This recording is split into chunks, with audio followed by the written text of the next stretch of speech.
مجید میں ارشاد فرماتا ہے وَمَن يُعَظِّمْ شَعَائِرَ اللَّهِ فَإِنَّهَا مِن تَقْوَى الْقُلُوبِ کہ جو اللہ کے شعائر کی تعظیم کرے تو یہ عمل دلوں کی پرہیزگاری کا ایک جز ہے۔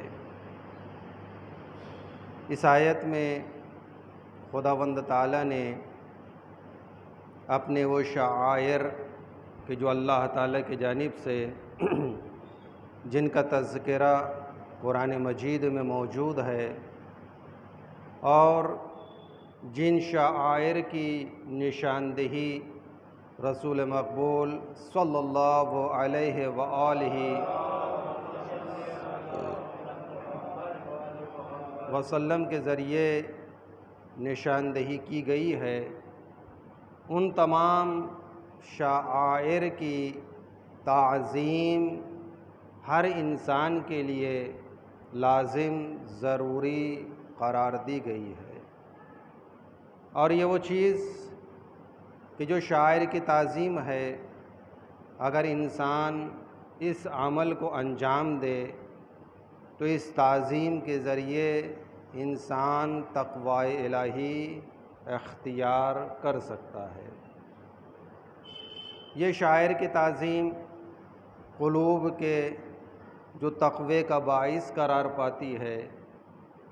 اگر انسان ان شعائر کی تعظیم نہ کرے، نہ انجام دے تو انسان قلباً تقوی الہی اختیار نہیں کر سکتا ہے۔ اور جب آپ جانتے ہیں کہ انسانی قلب کہ جس کا مستقیماً تعلق ایمان سے ہے، ایمان کا مسکن اگر آپ ملاحظہ فرمائیں تو خود قرآن مجید میں اللہ تعالیٰ نے ایمان کا مسکن قلب قرار دیا ہے۔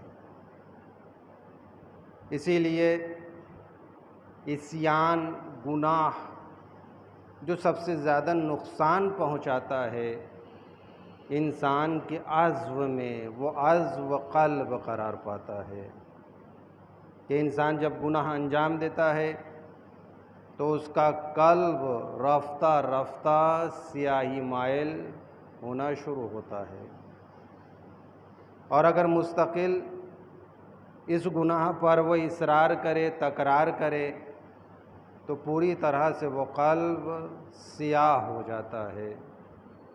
وہ نور ایمان جس قلب میں موجود ہونا چاہیے، وہاں نور کی جگہ ظلمت، تاریکی نظر آتی ہے۔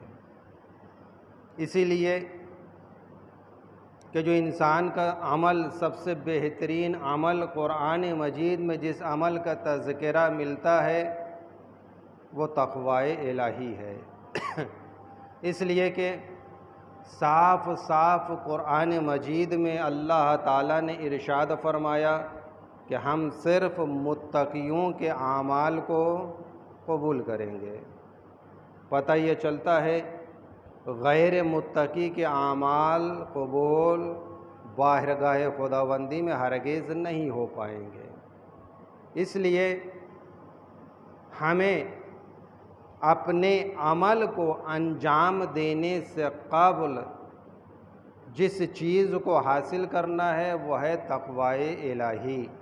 عمل سے قبل، عمل بعد میں، تقوی مقدم ہے، تقوی پہلے اختیار کرنا ہوگا۔ اگر تقوی الہی کے ساتھ عمل انجام دیا جا رہا ہے، یہی عمل مقبول بارگاہ خداوندی ہے، اور ایسے ہی عمل پر اللہ تعالیٰ کے جانب سے اجر عنایت فرماتا ہے۔ یہاں پر من یعظم شعائر اللہ، جو شخص شاعر خدا کی تعظیم کرے، اللہ تعالیٰ فرماتا ہے فَإِنَّهَا مِن تَقْوَى الْقُلُوبِ، یہ عمل دلوں کی پرہیزگاری کا ایک جز قرار پاتا ہے۔ اصل میں لفظ شعائر یہ جمع ہے شعیرہ، شعیرہ کی جمع ہے کہ جس کی معنی کیا ہے، غور کرنا ہوگا معنی پر۔ شاعر یعنی کیا؟ نشانیاں خدا کی یعنی کیا؟ یعنی جس کی معنی علامت و پہچان ہے، یعنی وہ چیز جو کسی چیز کا شعور دلاتی ہو۔ غور کیجئے گا، شعائر یعنی کیا؟ آپ نے بہت سے افراد کو کسی شخص کے لیے کہتا ہوا آپ نے سنا ہے کہ بھائی آپ کے اندر شعور نہیں پایا جاتا، یعنی اگر وہ غیر اخلاقی امور انجام دے، غیر اخلاقی گفتگو یا غیر اخلاقی اگر وہ امور انجام دیتا ہے تو ایسے شخص کو کہا جاتا ہے کہ یہ شخص بے شعور ہے، یعنی اس کے اندر شعور نہیں پایا جاتا۔ باشعور شخص کی قیمت انسانوں کے درمیان بھی ہے، اور ایسے ہی باشعور شخص کی قیمت اللہ تعالیٰ کے جانب بھی پائی جاتی ہے۔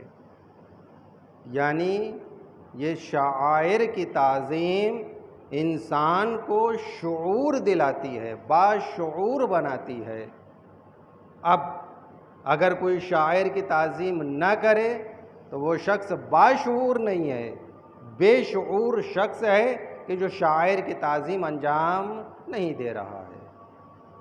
اور شاعر کے معنی وہ امور، وہ اشیاء جن کا تعلق حق و باطل کے درمیان فرق دلانا ہے، یعنی حق ایک جانب، باطل دونوں جانب دوسرے جانب، یعنی یہ حق و باطل تضاد، اس کے اندر تضاد کی صفت پائی جاتی ہے۔ جہاں حق ہوگا وہاں باطل نہیں، اور جہاں باطل ہوگا وہاں حق نہیں۔ ایسا نہیں ہو سکتا ہے کہ ایک ایسا مقام ہو کہ جہاں پر حق و باطل دونوں پایا جائے۔ بہت سی جنگیں ہیں، مفسرین، مؤرخین کچھ اس طرح سے فیصلہ کر رہے ہیں کہ بھئی یہاں پر حق بھی ہے، باطل بھی ہے۔ ایسا نہیں ہو سکتا ہے کہ دو فریق مد مقابل جنگ پر آئیں اور دونوں جانب حق پایا جائے یا دونوں جانب باطل پایا جائے۔ جب دو فریق مد مقابل میں جنگ پر آئیں گے، ایک جانب حق ہوگا، دوسرے جانب باطل ہوگا۔ یہ شعائر کی تعظیم حق اور باطل کے درمیان فرق پیدا کرتی ہے۔ یعنی اگر وہ شعائر کہ جو اعضاء سے متعلق ہے، اگر اس کی کوئی شخص تعظیم کرتا ہے تو پتہ یہ چلتا ہے کہ وہ حسینی ہے کہ جو حق بجانب ہے، اور اگر یہ ایام اعضاء میں شعائر اعضاء کی اگر کوئی شخص تعظیم نہیں کرتا ہے تو آپ جانتے ہیں کہ وہ حسینی نہیں بلکہ یزیدی ہے کہ جو شاعر اعضاء، شاعر حسینی کی تعظیم نہیں کر پا رہا ہے۔ تو ہمیں یہ حق و باطل کے درمیان یہ شاعر تفریق کرواتی ہے۔ اور تیسری چیز، جن کے ذریعے حلال و حرام پہچنوایا جاتا ہے شاعر کے ذریعے، اور اوامر و نواہی کو جان سکے، اس لیے اللہ تعالیٰ نے شاعر کی تعظیم کا حکم عنایت فرمایا ہے، تاکہ آپ اوامر اور نواہی کو جان سکیں۔ بہت سی آیتیں ہیں قرآن مجید میں کہ جہاں پر اللہ تعالیٰ ارشاد فرماتا ہے ان الصفا والمروہ من شعائر اللہ، یہ صفا اور مروہ شاعر خداوندی ہے، اور صفا اور مروہ کی انسان کو تعظیم انجام دینا ہے۔ بہت سی چیزیں ہیں۔ بدنہ کے تعلق سے قرآن مجید میں اللہ تعالیٰ ارشاد فرماتا ہے وہ بدنہ کے جو انسان قربانی کے لیے مینا میں، وہ جو جانور قربانی کے لیے مینا میں لے کر جاتا ہے اور اس کے گلے میں ایک پٹا باندھ دیتا ہے، خداوند تعالیٰ اس پٹے کی تعظیم کا بھی حکم دے رہا ہے۔ اور کیا فرماتا ہے وَالْبُدْنَ جَعَلَهَا لَكُم مِّن شَعَائِرِ اللَّهِ، ہم نے تمہارے لیے اس پٹے کو شعائر قرار دیا ہے تاکہ انسان اس کی تعظیم کرے۔ تعظیم کے ذریعے سے انسان کہاں تک پہنچتا ہے؟ مقصد تک پہنچتا ہے۔ وہ بدنہ کے ذریعے وہ مقصد تک پہنچ رہا ہے کہ میں نے اللہ کی بارگاہ میں وہ قربانی انجام دی ہے، کہ جس قربانی کے ذریعے سے خداوند تعالیٰ خوشنود اور راضی ہوتا ہے۔ اسی طرح سے دوسری آیت سورہ مائدہ کی، کہ سورہ مائدہ میں اللہ تعالیٰ ارشاد فرماتا ہے کہ یا ایھا الذین آمنوا لا تحلوا شعائر اللہ ولا الشہر الحرام ولا الہدی ولا القلائد۔ اللہ تعالیٰ ارشاد فرماتا ہے کہ یا ایھا الذین آمنوا، اے ایمان لانے والو، لا تحلوا من شعائر اللہ، کہ شاعر اللہ کے شاعر کی بے توقیری یعنی بے حرمتی انجام نہ دو، اس کی توقیر کیجئے، اس کی عزت کیجئے، اس کا احترام کیجئے۔ ولا الشہر الحرام، اور اسی طرح سے حرمت والے مہینے کی بھی توقیر انجام دیجئے۔ حرمت والے مہینے کون سے ہیں؟ رجب، ذی قعدہ، ذی الحجہ اور محرم الحرام۔ ہمیں اس محرم الحرام کی توقیر، اس محرم الحرام کی حرمت کو قائم رکھنا، یہ قرآن مجید کا کہنا ہے، قرآن مجید کہہ رہا ہے، قرآن مجید کا حکم ہے، پروردگار کا یہ حکم ہے کہ ہمیں قرآن مجید کے اعتبار سے محرم الحرام کی حرمت کو باقی رکھنا ہے۔ یہ یاد رکھیے گا، ایام اضحیٰ کا سلسلہ شروع ہونے والا ہے۔ 1 محرم الحرام سے 8 ربیع الاول تک جو انسان، جو عزادار، جو حسینی برابر ایام اضحیٰ میں سامان اضحیٰ کو مہیا کرتے ہوئے ایام اضحیٰ میں جو مشغول رہتا ہے، ہمیں اس کی حرمت کو قائم رکھنا ہے۔ یہ حکم الہی ہے۔ اب ہمیں اگر مجلس میں جانا ہے تو حرمت محرم کو قائم رکھتے ہوئے مجلس میں شرکت کرنا ہے۔ یہ شرکت کرنے والے کی ذمہ داری تھی۔ اب اگر کوئی ایسا شخص مجلس میں شریک ہو رہا ہے کہ جس کے دوش پر ایک ذمہ داری تھی، وہ ہے خطابت کی، یا ایسا شخص مجلس میں شریک ہو رہا ہے کہ جس کے دوش پر پیش خوانی کی ذمہ داری تھی، یا ایسا شخص کہ جو مجلس میں شامل ہو رہا ہو کہ جس پر ذمہ داری تھی نوحہ خوانی کی یا زیارت امام حسین علیہ السلام آخر میں پڑھنے کی، اس کو بھی خیال کرنا ہوگا۔ مجھے حرمت محرم کا خیال کرتے ہوئے پیش خوانی انجام دینی ہوگی، مجھے حرمت محرم کا خیال کرتے ہوئے ذاکری کرنی ہوگی، مجھے حرمت محرم کا خیال کرتے ہوئے نوحہ خوانی کرنی ہوگی۔ یہ ہمیں خیال کرنا ہوگا۔ جب ہم اپنے سینوں پر غم امام حسین علیہ السلام میں ماتم کرتے ہیں، گریہ زاری کرتے ہیں، تو اس ماتم میں بھی ہمیں حرمت محرم کا خیال کرنا ہوگا۔ بڑا محترم مہینہ ہے، حکم پروردگار ہے، والا الشہر الحرام، یہ حرمت والے مہینے ہیں، اس کی حرمت کا خیال کرنا ہوگا۔ یاد رکھیے، جو شخص اس حرمت کو ملحوظ خاطر رکھے گا، پیش رو رکھے گا، وہ کبھی بھی اختلافات ان ایام میں انجام نہیں دے گا۔ یاد رکھیے، یہ وہ ایام آنے والے ہیں کہ ان ایام میں صرف آپ ایک چیز کو مقدم رکھیے گا، تمام چیزوں کو مؤخر کر دیجئے گا، وہ ہے غم امام حسین علیہ السلام۔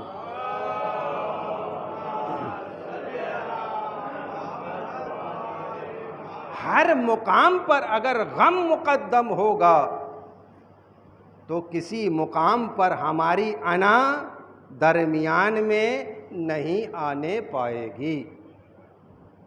اگر کوئی شخص کسی مقام پر اپنی دانست میں آپ کی بے حرمتی کرتا ہے تو آپ اس بے حرمتی کو برداشت کر لیجئے۔ کس کی خاطر؟ اضحیٰ کی خاطر۔ کس خاطر؟ اس حرمت کی خاطر کہ جس حرمت کا تذکرہ قرآن مجید میں خداوند تعالیٰ فرما رہا ہے، محرم کی حرمت کی خاطر، اس لیے کہ تمام حرمتوں میں وہ محرم کی حرمت سب سے بڑی حرمت ہے کہ جس کا خیال ہمیں کرنا ہوگا۔ ہمیں اپنی انا کو، ہمیں تکبر کو، ہمیں جاہ و جلال کو اس حرمت میں شامل نہیں کرنا ہوگا۔ یہ وہ عزا ہے کہ جو امام حسین علیہ السلام سے متعلق ہے۔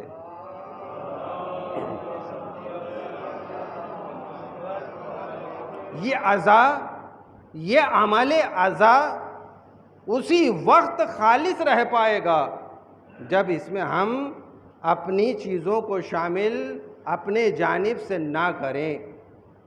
اگر ہمیں شامل کرنا ہے تو حکم الہی کو شامل کیجئے، اگر ہمیں شامل کرنا ہے اقوال رسول خدا کو شامل کیجئے، اگر ہمیں شامل کرنا ہے تو اس میں جناب سیدہ کی خوشیوں کو شامل کیجئے۔ غور کیجئے، ایک محرم سے ہماری شہزادی گریاں کناں ہے۔ ایام عزا کی آمد غم کے ساتھ ہوتی ہے، تو ہمیں کیا ہم نے اپنے وجود کو، یہ غور کرنا ہوگا، کیا ہم نے اپنے وجود کو اس غم کے لیے آمادہ کیا ہے یا نہیں؟ علیکم السلام۔ اس لیے کہ شب 29 ہے، آنے والی ہے، آج کی شب 29 ہے۔ اگر چاند نمودار ہو گیا انشاءاللہ تعالی کل ایک محرم الحرام ہوگی، تو ہم نے اپنے آپ کو غم امام حسین علیہ السلام کو برپا کرنے کے لیے آمادہ کیا ہے یا نہیں؟ یہ آمادگی ہمارے پاس آئی ہے یا نہیں؟ اس آمادگی کو ہمیں انجام دینا ہوگا۔ کیا فرماتا ہے خداوند تعالیٰ اس کے بعد آیت میں؟ ارشاد فرماتا ہے شاعر الہی کے اعتبار سے وَلَا الْحَدْيِ، اور نہ قربانی کی بے توقیری کیجئے، وَلَا الْقَلَائِدِ، اور نہ پٹے والے جانور کی بے توقیری کیجئے، یعنی سب کی تعظیم انجام دیجئے۔ اور اس کے بعد آگے آیت میں ہے اور نہ خانہ کعبہ کے طواف اور زیارت کا قصد کرنے والے کی آپ بے توقیری کیجئے، جو کہ اپنے پروردگار کی خوشنودی اور فضل کے جویاں ہوتے ہیں، فضل کے متلاشی ہوتے ہیں۔ عزیزان گرامی، اور کوئی شخص اگر اربعین کے وقت پیدل زیارت پر نکلتا ہے نجف سے کربلا، اور اس کی یہ تلاش صرف زیارت امام حسین علیہ السلام کے اعتبار سے ہے، تو اس زائر کی بھی تعظیم ہمیں کرنی ہوگی۔ اس لیے یہ امام حسین علیہ السلام کا زائر ہے اور یہ عظیم مقصد کے لیے نکلا ہے۔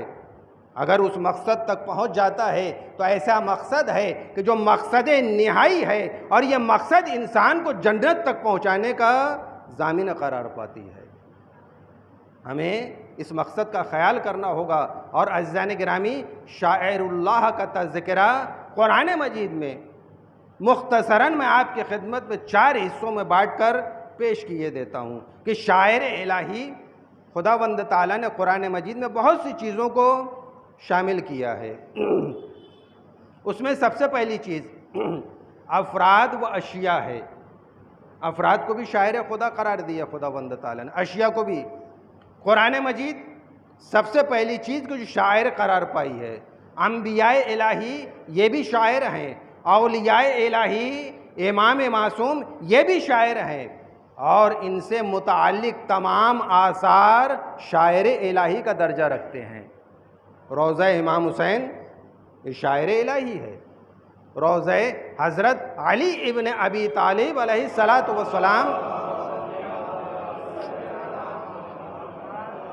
روضہ رسول شاعر الہی ہے، مدینہ منورہ شاعر الہی ہے، خانہ کعبہ شاعر الہی ہے، اور اسی طرح سے مکانات ہیں۔ کعبہ شاعر الہی قرآن مجید میں قرار دیا ہے، میدان عرفات شاعر الہی قرار دیا گیا ہے۔ مزدلفہ، جمرات، صفا و مروہ، مینا، مسجدیں، یہ بھی شاعر الہی ہے، اور اماموں کے روضے، یہ تمام شاعر الہی ہے۔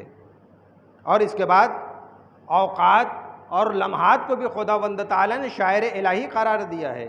ماہ رمضان یہ شاعر الہی ہے، حرمت والے مہینے یہ شاعر الہی ہے، یہ جمعہ کہ جس بابرکت وقت میں آپ نماز جمعہ پڑھتے ہیں یہ شاعر الہی ہے، ایام تشریق یہ شاعر الہی ہے۔ اور اسی طرح سے چوتھے حصے میں افعال کو بھی خداوند تعالیٰ نے، عبادتوں کو بھی خداوند تعالیٰ نے شاعر الہی قرار دیا ہے۔ اذان شاعر الہی ہے، غور کرنا ہوگا، روزانہ 5 وقت اذان آپ سنتے ہیں، کیا یہ اذان ہمارے لیے شاعر الہی قرار پاتی ہے یا نہیں؟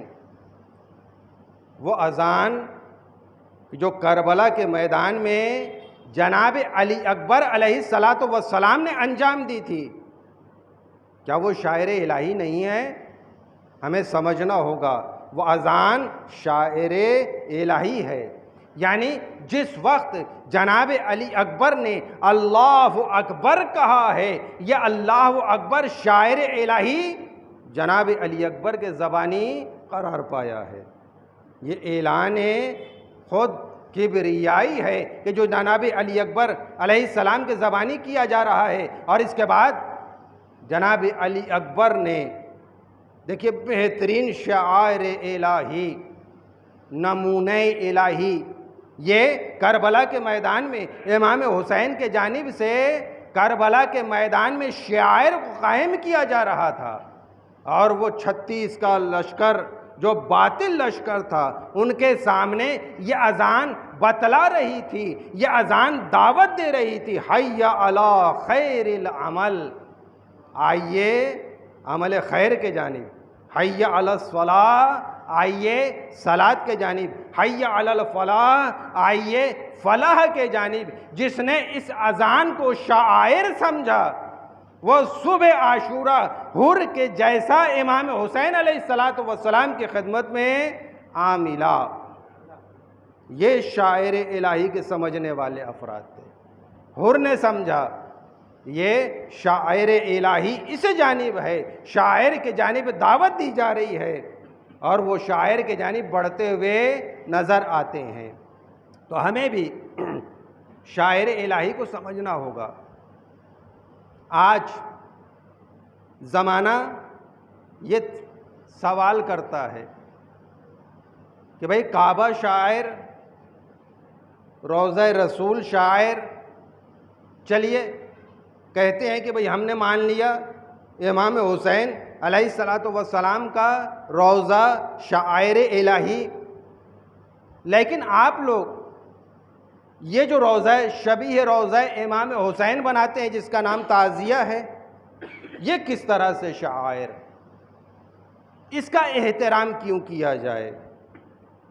میں کہوں گا چلیے ٹھیک ہے، مگر آپ بھی کچھ ایسا ہی کیجئے گا پھر۔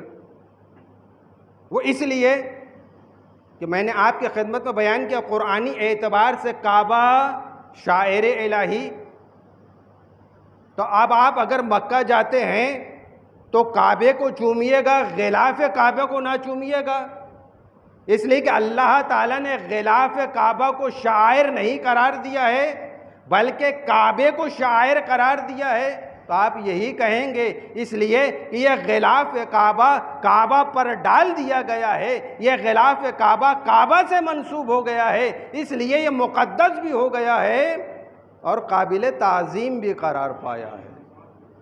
تو جس طرح سے کعبے سے متصل ہو جانے کے بعد، کعبے سے منسوب ہو جانے کے بعد غلاف کعبہ قابل تعظیم ہو جاتا ہے، اسی طرح سے اگر تعزیہ روضہ امام حسین سے منسوب ہو جائے تو یہ بھی اسی طرح سے قابل تعظیم ہو جاتا ہے۔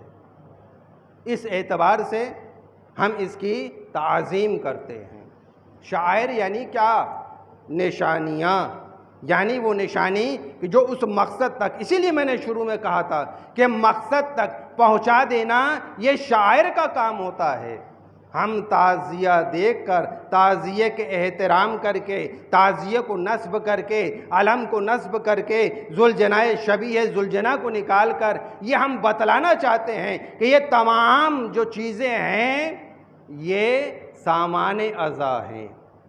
اس کے ذریعے سے ہم غم تک پہنچتے ہیں، اس کے ذریعے سے ہمیں غم امام مظلوم حاصل ہوتا ہے جب ہم علم کو دیکھتے ہیں۔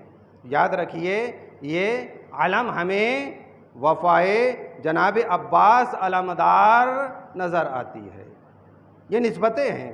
اور یاد رکھیے شاعر اللہ جس چیز کو نسبت حاصل ہو جائے وہ شاعر اللہ ہے، اور اسی طرح سے شاعر الہی اسے بھی ہمیں باقی رکھنا ہے، یہ سنت نبوی ہے۔ اس لیے کہ جب جناب ام سلمہ رسول خدا کی خدمت میں ہیں اور رسول خدا جب واقعہ بیان کرتے ہیں شہادت امام حسین علیہ السلام کا، تو اس وقت جناب ام سلمہ بھی گریہ کرتی ہیں اور کہتی ہیں یا رسول اللہ وہ مقام کیا آپ اس کی مجھے زیارت کروا سکتے ہیں؟ تو جناب رسول خدا نے کربلا کی زمین کو بلند کیا، جناب ام سلمہ نے زیارت کی ہے، اور اسی جگہ کی مٹی کو اٹھا کر جناب رسول خدا نے جناب ام سلمہ کو عنایت فرمائی تھی، اور کیا کہا تھا؟ اے ام سلمہ تم اسے محفوظ کر لینا، جب یہ مٹی سرخ ہو جائے گی تو سمجھ لینا میرا لال حسین کربلا کے میدان میں شہید کر دیا گیا۔ کیا جناب ام سلمہ نے اس مٹی کو نہیں رکھا؟ چند سال جناب ام سلمہ کے پاس وہ مٹی محفوظ تھی، اور جب عصر عاشور وہ مٹی سرخ ہو جاتی ہے جناب ام سلمہ گریہ کرتی ہیں۔